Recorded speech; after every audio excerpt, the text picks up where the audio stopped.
പണ്ട് പണ്ട് വളരെ പണ്ട് നല്ല മനോഹരമായ ഒരു രാജ്യം ഉണ്ടായിരുന്നു.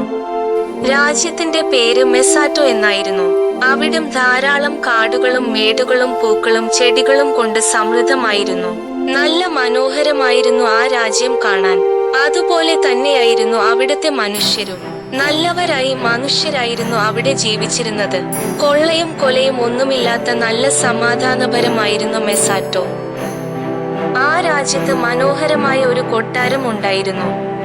ചെടികളും പൂക്കളും കൊണ്ട് നിറഞ്ഞതായിരുന്നു മെസാറ്റോയിലെ കൊട്ടാരം. വളരെ മനോഹരമായിരുന്നു ആ കൊട്ടാരം.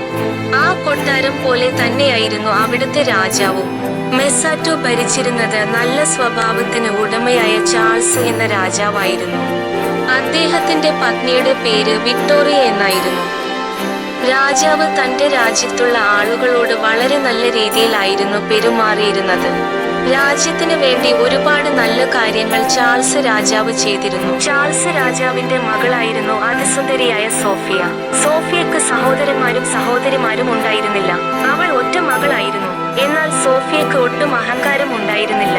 അവൾ മെസാറ്റോയിലെ ജനങ്ങളെ വളരെയധികം സ്നേഹിച്ചിരുന്നു, അവരെ സഹായിച്ചിരുന്നു. അവൾക്ക് ഏറ്റവും ആഗ്രഹം ചെടികൾ പരിപാലിക്കാനും പുസ്തകം വായിക്കാനുമാണ്. സോഫിയ ഒരുപാട് പുസ്തകങ്ങൾ വായിക്കുമായിരുന്നു. പുസ്തക വായനയിലൂടെ അവൾ ഒരുപാട് അറിവുകൾ നേടിയിരുന്നു.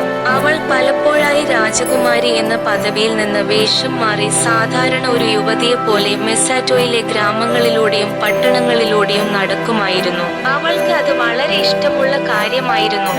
അങ്ങനെ തന്റെ രാജ്യത്തുള്ള ആളുകളുടെ ബുദ്ധിമുട്ടുകൾ മനസ്സിലാക്കി അതിനനുസരിച്ചുള്ള സഹായം അവൾ ജനങ്ങൾക്ക് ചെയ്തു കൊടുക്കുമായിരുന്നു.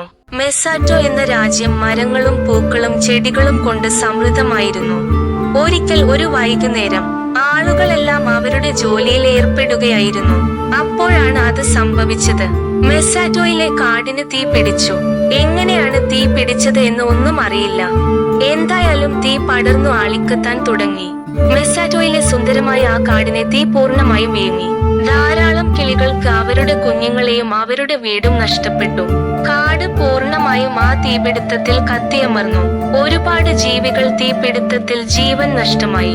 ഇത് രാജാവിനും രാജകുമാരിയും വളരെയധികം സങ്കടം ചെലുത്തി. അതുപോലെ മെസാറ്റോയിലെ ജനങ്ങൾക്ക് വളരെയധികം സങ്കടപ്പെടുത്തി. കാട് ആശ്രയിച്ച് ജീവിച്ചിരുന്ന ആളുകൾ വളരെയധികം ബുദ്ധിമുട്ടിലായി. രാജകുമാരി സങ്കടത്തോടു കൂടി ചാൾസ് രാജാവിനോട് ചോദിച്ചു, ഇനി നമ്മൾ എന്ത് ചെയ്യും അച്ഛാ? ഇനി എങ്ങനെയാ നമുക്ക് നമ്മുടെ സുന്ദരമായ ആ കാടിനെ തിരിച്ചെടുക്കാൻ സാധിക്കുക? അത് നമ്മുടെ രാജ്യത്തിന്റെ ഹൃദയമല്ലേ? ചാൾസ് രാജാവ് അപ്പോ പറഞ്ഞു, ഒരു വഴിയുണ്ട്. നമുക്ക് നമ്മുടെ കാടിനെ തിരിച്ചു കൊണ്ടുവരാൻ സാധിക്കും. അതും പറഞ്ഞ് ചാൾസ് രാജാവ് വിക്ടോറിയയുടെ അടുത്തേക്ക് പോയി. വിക്ടോറിയയും വളരെ സങ്കടത്തിലായിരുന്നു. രാജാവ് പറഞ്ഞു, നമുക്ക് നമ്മുടെ കാടിനെ തിരിച്ചു കൊണ്ടുവരാൻ സാധിക്കും. പക്ഷേ കുറച്ചു കാല താമസം എടുക്കും. എന്നാലും പോയതിനേക്കാൾ മനോഹരമായതിനെ തിരിച്ചു കൊണ്ടുവരാൻ സാധിക്കും. നമ്മുടെ പ്രജകളും നമ്മളും ഒന്നിച്ചു നിന്നാൽ നമുക്ക് അതിന് സാധിക്കും എന്ന് രാജാവ് വിക്ടോറിയയോട് പറഞ്ഞു. വിക്ടോറിയക്ക് വളരെയധികം സന്തോഷമായി.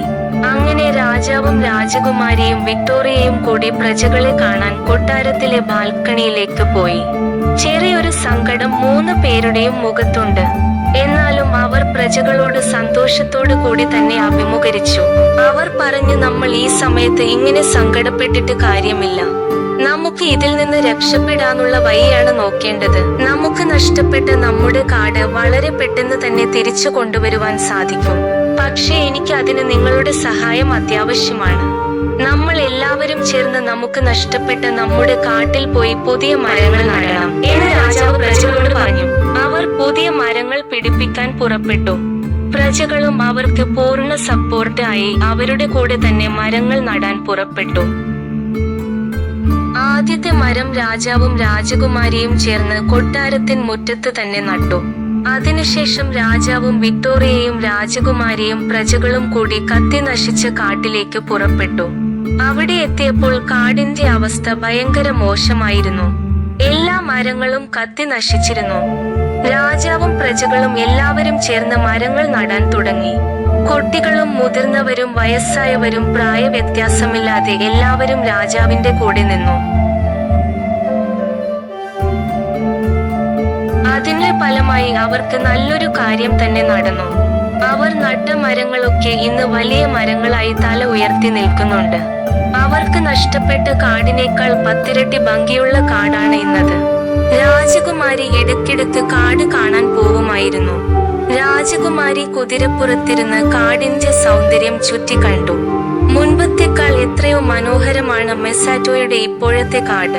എല്ലാവരും ഒത്തൊരുമയോട് കൂടി നിന്നാൽ നടക്കാത്ത കാര്യങ്ങളില്ല എന്ന് അവൾ സ്വയം പറഞ്ഞു. കാട് പൂക്കൾ കൊണ്ടും ചെടികൾ കൊണ്ടും മരങ്ങൾ കൊണ്ടും നിറഞ്ഞതായിരുന്നു. രാജകുമാരി അതെല്ലാം ആസ്വദിച്ച് മുൻപിലോട്ട് നീങ്ങി. ഈ കഥയിൽ നിന്ന് നമുക്ക് മനസ്സിലാക്കാൻ പറ്റുന്ന കാര്യം എന്തെന്നാൽ, എല്ലാവരും ഒത്തൊരുമിച്ച് ഒരു കാര്യം ചെയ്താൽ ആ കാര്യം എന്തായാലും പൂർത്തിയാക്കാൻ നമുക്ക് സാധിക്കും. ഒരുമയുണ്ടെങ്കിൽ നമുക്ക് എല്ലാം നേടാം എന്നതാണ് ഈ കഥ നമുക്ക് പറഞ്ഞു തരുന്നത്. കൂട്ടുകാരെ, നിങ്ങൾക്ക് ഈ കഥ ഇഷ്ടപ്പെട്ടാൽ ദയവ് ചെയ്ത് ലൈക്ക്, കമന്റ്, ഷെയർ ചെയ്യുക. ഇതുപോലെയുള്ള കഥകൾ കാണാൻ വേണ്ടി ഈ ചാനൽ സബ്സ്ക്രൈബ് ചെയ്യുക.